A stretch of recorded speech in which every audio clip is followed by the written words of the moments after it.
Rufisquois ñëpp jàpp ni site internet boobu liggéey bu mucc ayib lay liggéey ci mim réew. Je suis venu à Rufisque pour faire avec les Rufisquois, nos concitoyens, l'état des lieux de la démocratie sénégalaise. Et nous nous sommes rendus compte que cette démocratie a dangereusement reculé.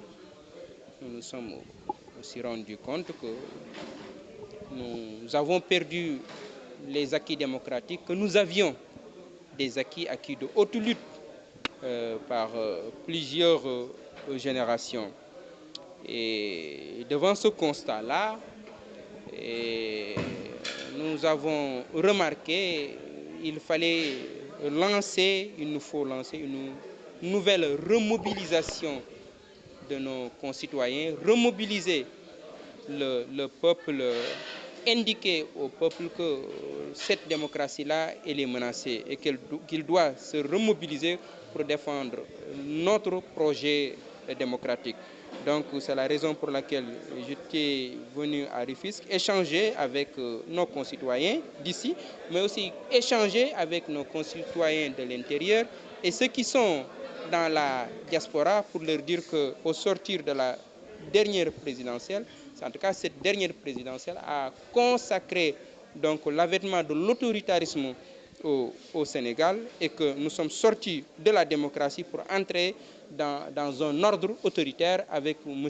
Macky Sall. Et qu'aujourd'hui, l'opposition ne doit pas laisser le président Macky Sall avancer dans le système autoritaire qu'il veut imposer aux Sénégalais. L'opposition doit se réorganiser, doit se restructurer pour faire face et qu'il faut aller vers une nouvelle synergie entre la société politique et la société civile pour défendre notre projet démocratique parce que ce projet démocratique-là est dangereusement menacé. Donc bref, je suis venu à Rufisque pour lancer un combat de la défense de la démocratie, donc inaugurer un nouveau processus donc, de défense donc, de cette démocratie.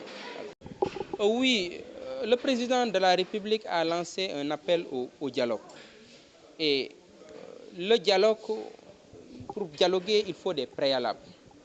Et la première condition de ce dialogue-là, c'est la libération de M. Khalifa Ababacar Sall, le retour au pays des exilés politiques. Ce n'est qu'après cela qu'on pourra échanger de manière sereine et de manière sincère sur les termes de référence, les TDR, sur la personnalité indépendante qui doit conduire ce dialogue-là, parce qu'en 1992, nous avons eu Père Kéba Mbaye, en 1997, nous avons eu le professeur Ibou Diaïté. Donc il faut une personnalité indépendante, une personnalité qui inspire confiance pour conduire ce dialogue. Troisième élément important, c'est le sort qui sera réservé aux conclusions sorties de ce dialogue. Le président doit prendre un engagement solennel qu'il appliquera les conclusions de ce dialogue, sinon je pense que ce ne sera pas nécessaire de répondre à l'appel du président Macky Sall. Et ce dialogue-là, je pense qu'il faut l'institutionnaliser de telle sorte qu'on aura un cadre de concertation entre l'opposition et le pouvoir, de telle sorte que le code électoral ne pourra plus être modifié s'il ne rencontre pas l'adhésion de tous les acteurs de la vie politique sénégalaise. Donc c'est ça notre position donc, sur le dialogue. Oui, on ne peut pas refuser le dialogue parce qu'on est dans un pays civilisé où les gens dialoguent tous les jours, mais ce dialogue-là, politique, doit avoir des préalables et la première condition de ce dialogue, c'est la libération de M. Khalifa Ababacar Sall. Vous avez plus parlé aux jeunes, vous leur avez demandé évidemment de mieux s'investir. Est-ce que vous pensez que ce sera un déclic pour que ces jeunes-là soient impliqués dans le processus? Oui, j'ai parlé aux jeunes parce que, comme je l'ai déjà indiqué dans une formule, la démocratie doit être apprise par chaque génération. La démocratie, elle est menacée dans notre pays. Nous devons défendre cette démocratie parce que nous voulons vivre dans une démocratie, nous voulons vivre dans une république. Donc c'est la raison pour laquelle j'ai voulu m'adresser essentiellement aux jeunes parce que les jeunes vont changer la donne politique au Sénégal. Ils ont commencé à changer même cette donne politique. C'est pourquoi nous appelons ces jeunes-là de se mobiliser véritablement pour défendre de se mobiliser pour défendre notre projet démocratique.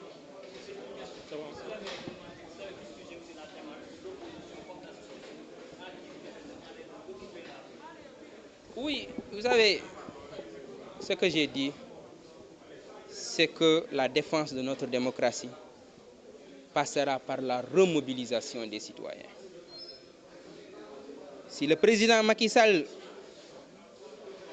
donc, ne revient pas sur son processus de destruction institutionnelle, de déconsolidation de la démocratie, nous serons obligés de retourner à Obélisque. Retourner à Obélisque, pour moi, signifie quoi? Des marches, occuper les rues, occuper les places publiques.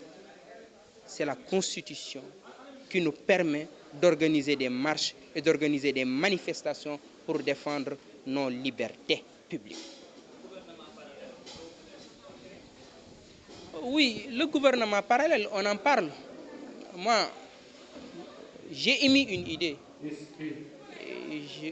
J'ai parlé aux leaders de l'opposition à travers une déclaration publique pour dire que devant les agressions, il faudrait envisager la mise sur pied d'un gouvernement parallèle. Donc, j'ai dit, mais je me suis exprimé dans un contexte précis, réellement.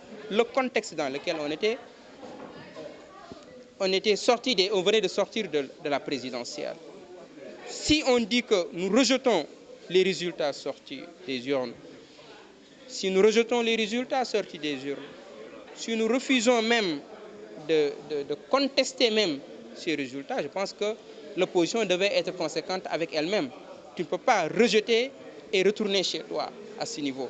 Et ce qu'il faut comprendre, c'est que nous avons voulu réveiller les citoyens, réveiller l'opposition, mais aussi avertir le président Macky Sall, lui dire qu'il a atteint la ligne rouge aujourd'hui et qu'il y a quelque chose à sauver encore dans ce pays. Et j'espère qu'il a compris, j'espère que tous les acteurs ont compris parce qu'il y va donc de la stabilité de notre pays.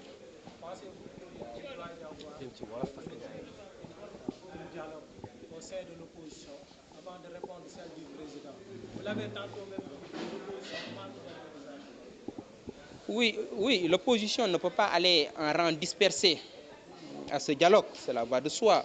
L'opposition doit travailler autour d'une plateforme politique commune qui regroupe non seulement les candidats qui ont participé à l'élection présidentielle, mais les autres forces qui n'avaient pas pris part à la présidentielle, mais qui comptent dans ce pays. Je pense que ces forces-là, l'opposition doit aller vers elles, discuter avec ces autres forces-là et s'entendre autour, je pense bien, d'une plateforme commune. Mais les choses ne sont pas difficiles, elles sont très très simples.